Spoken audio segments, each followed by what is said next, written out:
Falaremos agora dos vendedores, esse ente muito importante no setor de vendas, né? Os vendedores, eles possuem importância preponderante no setor de vendas. Não vamos dizer que ele seja o principal ente estrutural do setor, mas ele é talvez o ente mais relevante. Obviamente que por trás deste corpo completo do setor ou departamento de vendas, tem toda uma estrutura, tem pessoas que estão envolvidas com cargos diferentes, com autoridades, com autonomias diferentes, mas os vendedores possuem função preponderante nesse departamento. São eles que precisam estar alinhados, que precisam estar motivados quanto às vendas. Obviamente que um vendedor desmotivado, ele não vai lograr êxito enquanto profissional, não vai trazer os resultados necessários para a empresa. Ele pode até trazer algum resultado, mas que vai ficar com certeza muito abaixo, vai ficar aquém dos resultados esperados e de todo o potencial que ele poderia ter se ele estivesse de fato motivado. Então, quando a gente fala de vendedor como ente preponderante ao setor de vendas, nós estamos falando de quem? Do consultor vendedor. Aquele vendedor também chamado de representante comercial, também chamado de consultor de vendas. Esse camarada aí, ele deve ser um vendedor consultor, ou seja, ele deve prestar, ele deve ser capaz de prestar uma consultoria do seu produto, do seu serviço para o seu cliente. Esse camarada, como você pode ver aí nos nossos slides, ele vai receber geralmente metas diretas, chamadas também de cotas, diretamente do seu supervisor.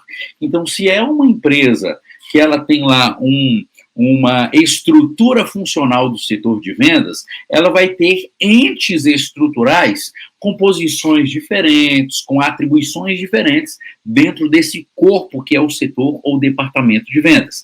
E se esse é o caso, esse vendedor ou esse representante comercial, ele vai receber metas ou cotas diretas do supervisor, tá?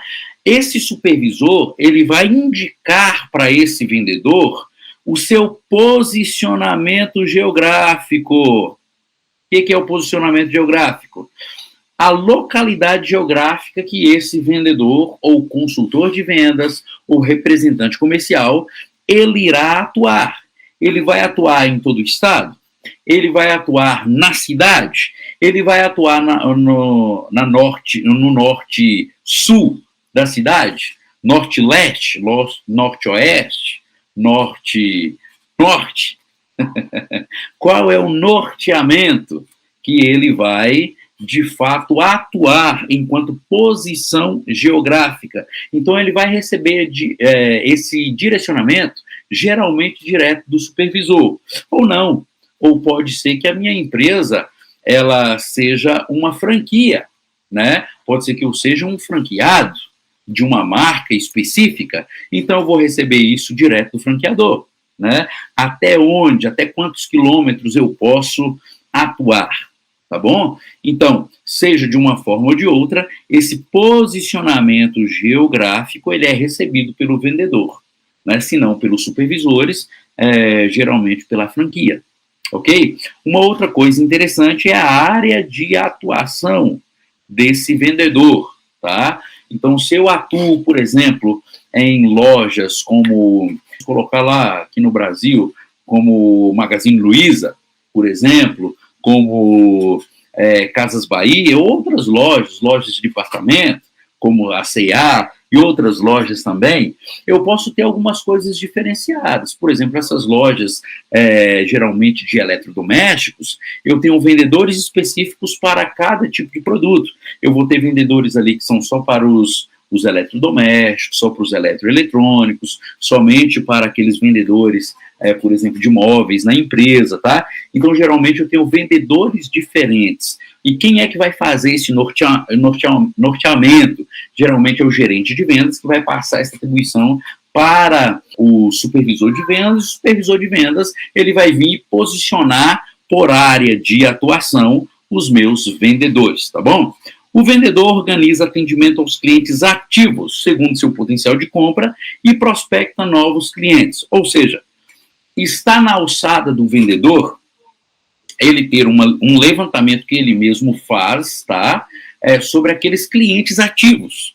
Clientes ativos são todos aqueles clientes que continuam comprando na minha empresa ou que fazem parte do banco de dados de clientes da minha organização. Então, eu vou fazer uma prospecção de venda de acordo com o potencial de compra desses meus clientes. De acordo com esse potencial, eu vou fazer também ali uma rota de atendimento, né? Eu vou atender primeiro aqueles que compram mais, aqueles que compram menos, aqueles que compram menos, porém compram produtos com valores mais agregados. Quem é que eu vou atender primeiro? Eu vou atender por rota, independentemente do valor que geralmente eles compram. Quem faz isso é o vendedor, é o consultor de vendas, né? É o representante comercial. Outra coisa é prospecção de novos clientes. Eu preciso prospectar novos clientes. Então, hoje eu vou atender somente clientes potenciais ou clientes ativos. Não, hoje eu vou atender somente clientes potenciais que não são clientes ativos. Hoje eu vou focar em abertura de novos campos, prospectando novos clientes, mesmo que esses não venham a ter uma nomenclatura de clientes potenciais. Então, quem faz essa prospecção é o vendedor. Por quê? Ele recebeu metas, ele precisa bater metas, ele precisa vender mais, ele precisa atender mais. Quanto mais clientes eu atendo, mais chances de que as minhas vendas aumentem, obviamente, com toda uma técnica que o consultor vendedor ou vendedor consultor, ele já trabalha com ela ou ele está adquirindo cada dia mais, tá? Então essa prospecção é do vendedor. Uma outra questão que é da alçada do vendedor: elabora campanhas de vendas com vistas a divulgar seus produtos e consequente aumento de resultados. Então, geralmente, a elaboração de campanhas de venda, na grande maioria, já vem mastigadinha, né, por pessoas que estão acima aí na hierarquia da empresa. Então só entrega essas campanhas ou trabalha com essas campanhas em prol da prospecção de vendas. Mas isso não impede que o vendedor ele crie suas próprias campanhas de venda. Pode ser no PDV, por exemplo, no ponto de venda, né? Podem ser campanhas digitais, campanhas online, divulgação desses produtos nas suas próprias mídias sociais, que não necessariamente sejam as mídias da própria empresa. Então, ao vendedor compete ter ideias, obviamente com toda aquela limitação que ele tem de atuação, dependendo da sua empresa ou dependendo da sua franquia, né, que ele atua. Isto vai mostrar até onde ele pode ir, mas geralmente ele vai ter que ter ideias novas, ele vai ter que ser um camarada criativo, porque ele tem outros colegas de venda que acabam sendo concorrentes dele que tem. Né? Embora esteja na equipe, é um concorrente potencial dele mesmo. Então ele precisa ter ideias, e essas ideias precisam fazer diferença. E essa diferença, ela precisa necessariamente ser diferença pontual, diferença interessante, para que esse próprio vendedor ele possa alçar voos maiores, bater as suas metas, superar as suas metas, ter uma certa fidelização de cliente dentro da própria organização. Tá? Então, tudo isso é da alçada do vendedor. Então, ele precisa divulgar seus produtos, né, em campanhas de venda, geralmente nos pontos de venda, seja esse ponto de venda físico ou seja esse ponto de venda via internet, via meios digitais. Atua junto aos promotores de vendas e aplica as mais diversas técnicas de venda segundo seu público atendido. Ou seja, técnicas diferentes para públicos diferentes, técnicas distintas para clientes distintos. Existem clientes com perfis psicológicos diferentes, com gostos diferentes, com níveis e com capacidade pagadora diferente. Então, eu devo atender o meu cliente de acordo ele necessita do atendimento, de acordo ele precisa ser atendido, com todas as suas qualidades. Então, está na alçada do cliente estudar temperamentos corporais, está na alçada do cliente estudar expressões corporais, estudar temperamentos de clientes, né, estudar perfis psicológicos, perfis temperamentais. Tudo isso vai ajudar o cliente a fazer uma leitura, vai ajudar o vendedor, melhor dizendo, a fazer uma leitura melhor daquele cliente e atuar de uma maneira mais técnica e pontual para cada cliente, uma maneira diferente de se atender, porque cada cliente é único, cada cliente é diferente. Então, esse vendedor ele vai atuar junto também aos promotores de vendas, que são aqueles que vão dar suporte ao vendedor, né, aplicando essas técnicas de acordo com o público ou os públicos atendidos. Geralmente é requerido desse profissional pelo menos duas ações pragmáticas. Primeiro, batimento de metas múltiplas. Que são esses batimentos de metas múltiplas? Bater as metas organizacionais repassadas para eles. Tem algumas empresas que só batem, que só passam para os seus clientes, tem alguns supervisores que só passam para os seus clientes número de clientes atendidos, né, ou valores de venda, tá? Então você precisa vender aí 100 mil reais esse mês. Você precisa vender aí 300 mil reais esse mês. Então, passa só aquela meta e deixa o cliente usar da sua capacidade e da sua expertise, né, para bater aquela meta.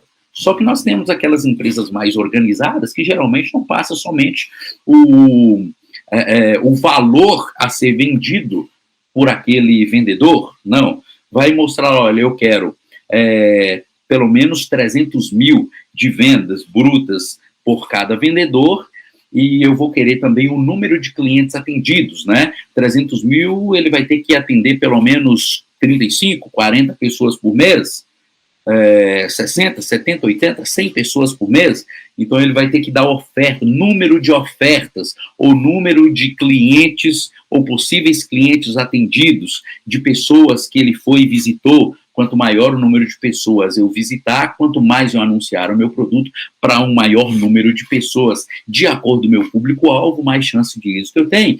Então, geralmente é requerido isso aqui, do vendedor, batimento de metas múltiplas, número de clientes atendidos, números de vendas fechadas, né? Quantos clientes eu atendi diariamente, mensalmente, quinzenalmente, ou anualmente. Como foi o meu desenvolvimento enquanto consultor de vendas? Qual o meu percentual de vendas fechadas em detrimento a clientes ou possíveis clientes atendidos? Qual o meu número de vendas concretizadas de acordo com o número de pessoas que eu ofertei o meu produto ou o meu serviço? Então, algumas empresas, com base a ter parâmetros maiores, então vai ter uma cobrança maior de metas, por isso eu coloquei batimento de metas múltiplas, né? E outra questão que é requerida dos vendedores é a conformidade com as políticas organizacionais, política de vendas, políticas éticas, né? Políticas técnicas, políticas de devolução, políticas de troca, política de pagamento e tudo mais que pode estar composto aí nesse mix de atribuições que o vendedor precisa ter. Então, esses geralmente são os dois parâmetros que a empresa, de maneira pragmática, vai cobrar do seu vendedor. Para quê? O objetivo maior é que esse vendedor ele possa lograr muito mais êxito nas suas vendas. Uma questão interessantíssima é que desse é requerido também os relatórios. Os relatórios. Como eu vou saber que ele bateu as metas sem os relatórios específicos? Então, ele vai ter que ter relatórios. Esses relatórios eles precisam ser minuciosamente elaborados para que ele possa entregar para o seu superior, que na maioria das vezes será um supervisor de vendas. Então, esse supervisor de vendas ele vai requerer esse relatório. Nesse relatório, na grande maioria das vezes, vai estar contido o quê?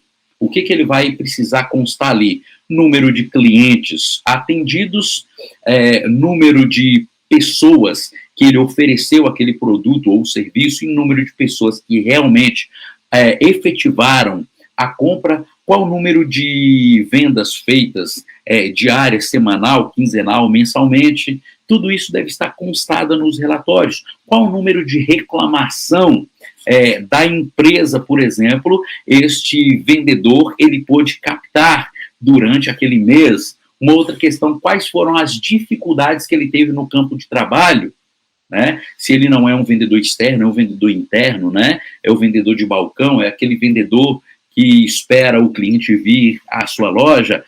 Quais são as dificuldades que ele teve ali durante a abordagem, durante o ponto de contato, durante o fechamento? Quais as dificuldades? Quais as dificuldades de negociação? Eu não fechei algumas vendas porque o nosso preço está maior. Isso é uma reclamação geral. Obviamente o supervisor vai confrontar essas questões com os relatórios dos demais vendedores, para ver se estão falando ali uma língua parecida, né? Não, tive uma grande reclamação quanto à qualidade do produto, quanto à qualidade do serviço prestado. Não, a maior reclamação foi quanto a aspectos de devolução, ou mesmo da garantia estendida ou não desse produto. Então, o vendedor, ele é um termômetro da empresa, e esse termômetro precisa, obviamente, trazer para a empresa essas questões que são colocadas diariamente pelos próprios clientes para com a empresa, para com o produto, para com o atendimento. Tudo isso fica melhor parametrizado quando ele é trazido, quando essas questões são trazidas pelo próprio vendedor, que é aquele que está tete a tete com o cliente, frente a frente, é aquele que está sentindo a temperatura do mercado diariamente. Então, esses relatórios, eles precisam ser completos para que os supervisores tenham parâmetros e ele possa agir nesses parâmetros com vistas a dar um resultado, ou trazer um resultado maior para a organização. Uma outra questão, ações da concorrência. O que a concorrência está fazendo de melhor e por isso eles estão conseguindo ganhar mais clientes? Eu perdi muitos clientes esse mês porque o meu concorrente agiu assim, assim, assim. Então, isso são ações da concorrência ou possíveis ações da concorrência, né? Ou possíveis reações da concorrência. Então, porque nós fizemos isso, eu já estou vendo que o meu concorrente ele vai ter essa e essa reação. E se ele tiver essa reação, qual vai ser a minha tréplica? Qual vai ser a minha reação ao combate da reação do cliente, ou do cliente não, melhor dizendo, do meu concorrente? Então, muitas vezes, o vendedor consegue antecipar isso, e quando ele antecipa isso nos seus relatórios, os supervisores, eles têm mais chance, eles vão ter mais ferramentas para trabalhar possíveis situações e antecipar essas possíveis situações. É esse vendedor também que vai trazer questões como promoções realizadas.